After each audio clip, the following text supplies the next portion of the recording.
In the 1930s, millions of Americans woke up every morning with one question on their minds. How are we going to eat today? The Great Depression didn't just empty bank accounts. It emptied dinner tables across America. Families stretched scraps into meals, reused leftovers for days, and invented recipes out of pure survival. Some dishes looked strange. Some sounded impossible. But to the people who lived through it, these meals meant comfort, dignity, and hope. Children learned not to waste a crumb. Mothers became magicians in tiny kitchens. Fathers worked long hours for meals that barely filled the stomach. Yet somehow, families gathered around the table every night and made it through together. The poor man's meals Americans ate during the Great Depression. Foods born from hardship, but remembered with deep nostalgia decades later. A single sack of potatoes could feed a family for days during the Depression. Mothers boiled potatoes with water, onions, salt, and sometimes a splash of milk if they had any left. It was thin, simple, and cheap, but it warmed cold homes during harsh winters. For many families, potato soup wasn't just dinner. It was survival in a bowl. After frying bacon or meat, families saved every drop of grease in old jars beside the stove. Nothing was wasted in Depression-era America. People dipped stale bread into hot grease for flavor and calories.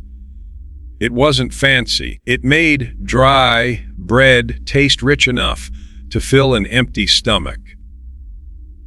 Named after President Herbert Hoover, became famous in homeless camps called Hoovervilles. It usually contained macaroni, the canned tomatoes, hot dogs, corn, or whatever ingredients people could find cheaply. Every pot looked different, because every family struggled differently. Hoover stew became one of the symbols of Depression-era hardship. Soldiers later called it SOS, but families were already eating it during the 1930s. Dried beef was chopped into a creamy white sauce and poured over toast. It was salty, heavy, and inexpensive. Many Americans remembered this dish for the rest of their lives because it appeared on tables week after week. Poor families often gathered wild greens straight from fields and roadsides. Dandelion leaves became free food during desperate times. Mixed with vinegar, onions, or bacon grease, the bitter greens created a surprisingly fresh meal. Children who hated the taste still remembered watching their parents search for food outdoors. Cornmeal was cheaper than flour and lasted a long time in storage. Families baked dense cornbread and poured milk over it like cereal. Sometimes sugar was added for children when possible. For many Americans, simple combination became a lifelong comfort food. Beans were one of the most important survival foods of the Great Depression. They were cheap, filling, and easy to cook in giant pots. Families added onions, carrots, or scraps of ham, if available. One pot could feed everyone for several days. When real meat became too expensive, bologna became the affordable substitute. Slices were fried in pans until the edges curled upward. Placed between plain bread with mustard, it became a quick working class meal. The smell of fried bologna still reminds many older Americans of hard times. This dish was incredibly simple. Bread covered in warm milk and butter. Sometimes sugar or cinnamon was sprinkled on top. It was soft and easy for children or elderly people to eat. During the Depression, even tiny comforts mattered. Leftover mashed potatoes were never thrown away. Families mixed them with flour and fried them into crispy pancakes. The outside became golden, while the inside stayed soft and filling. It was one more way Depression era families turned leftovers into dinner. Peanut butter was cheap protein during difficult years.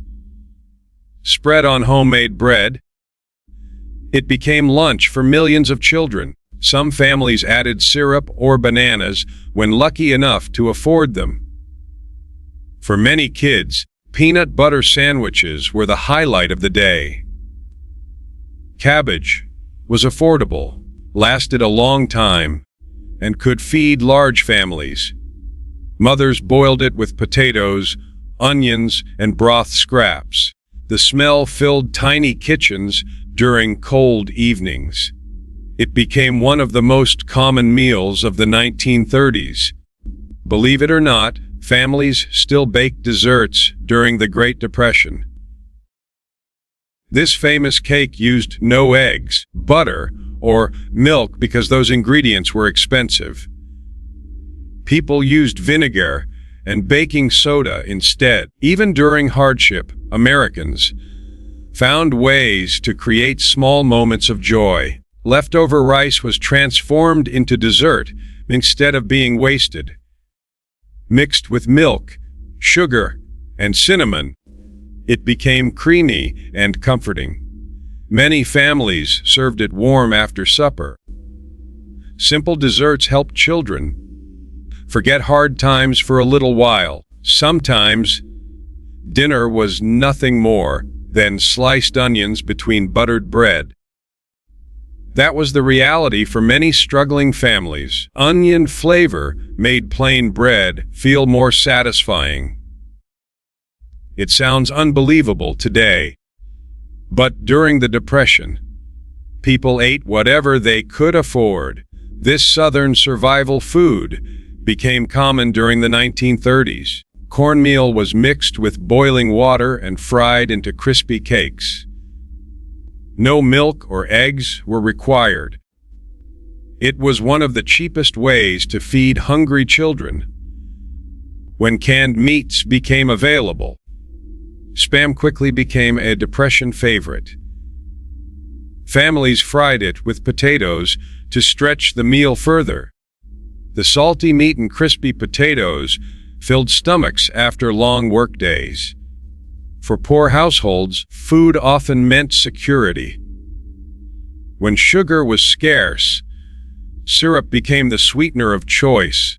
People poured molasses or syrup over bread for breakfast. It gave workers quick energy before long days of labor.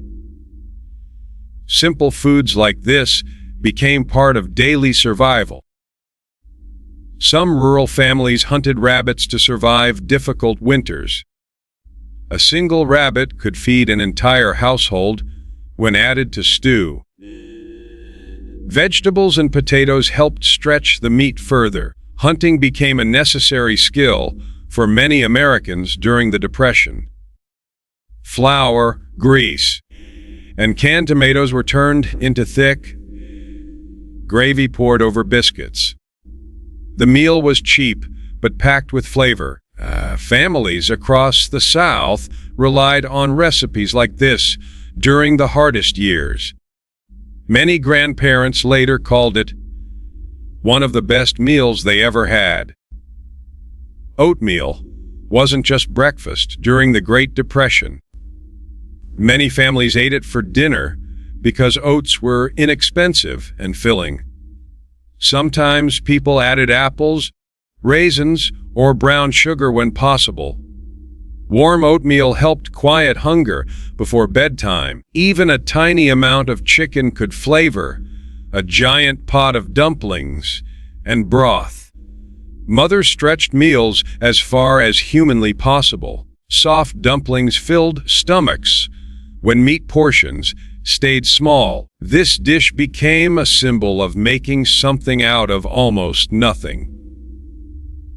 When fruit was unavailable, people invented pies using vinegar to imitate lemon flavor. It sounds strange today, but families loved it during hard times. The sweet and sour filling reminded people of better days. Desperation often created surprising recipes. Across rural America became one of the most common Depression meals. Cheap beans and homemade cornbread kept millions alive. Families cooked giant pots over wood stoves for hours. It was simple food, but it carried entire generations through poverty. Nothing was ever wasted in a Depression kitchen. Potatoes, vegetables, meat scraps, and onions were chopped together and fried. Every pan of hash tasted different, depending on what was available. It became a perfect symbol of survival cooking. These meals were never meant to become history. They were created by ordinary Americans, trying to survive one of the hardest times the country had ever seen. Behind every bowl of soup or slice of cornbread was a mother stretching food for her children, a father hiding his hunger, and families refusing to give up despite overwhelming hardship. Many of these recipes still exist today, passed down from grandparents who remembered what it felt like to have almost nothing, not because the food was luxurious, but because it carried memories of resilience, sacrifice, and love. The Great Depression changed America forever, and in tiny kitchens across the country, poor families proved that survival sometimes begins with the simplest meal imaginable.